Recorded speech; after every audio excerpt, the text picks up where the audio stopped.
First of all, Phylloxera, for those who may not know, is actually a little pest, and it has come to California as well, and so it has caused a lot of damage.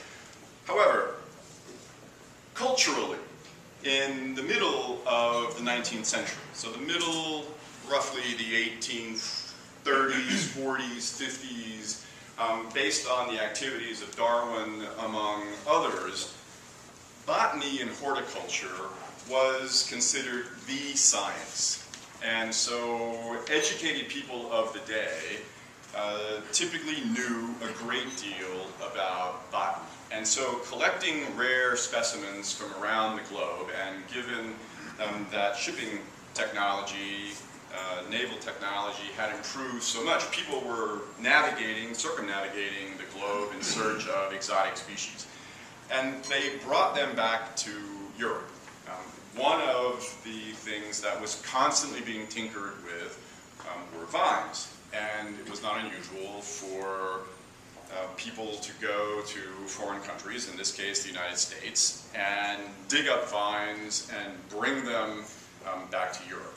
Well, in the US, because there was a species of vine, or actually a variety of species of vines, that had coexisted with Phylloxera for years and years, the vines here in the US at that time were what they called Phylloxera resistant, meaning that they had had, if not a symbiotic relationship with Phylloxera, they at least were able to suffer the predations of Phylloxera and not die because of it. But when Phylloxera showed up in Europe, well, the vines that were present here, or in Europe at that time, had never seen Phylloxera, and therefore they had never had to develop some sort of immunity to them. Actually, it wasn't immunity even here, it was more resistance than immunity. But in any event, Phylloxera, once it got started, basically was started in Bordeaux, went to the south of France, and then basically marched all over Europe.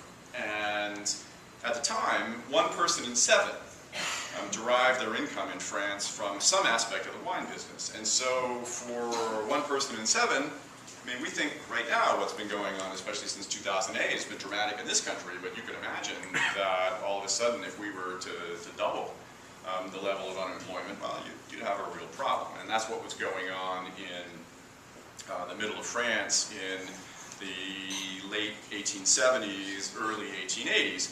And so the search for a solution was fervent.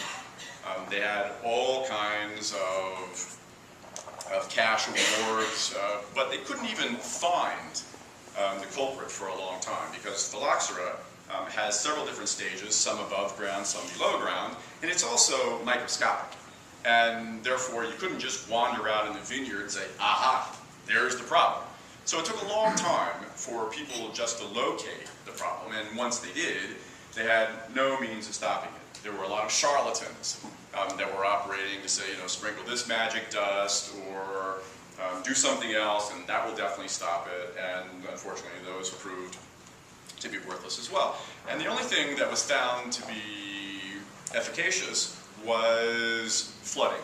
So if you could flood your vineyard for 2 weeks, that wiped out Phylloxera. However, on the hillsides of the Côte d'Or, it's not very feasible. You can't flood a mountain very easily. And so ultimately, they found a solution which was a copper sulfate-based solution that was highly flammable.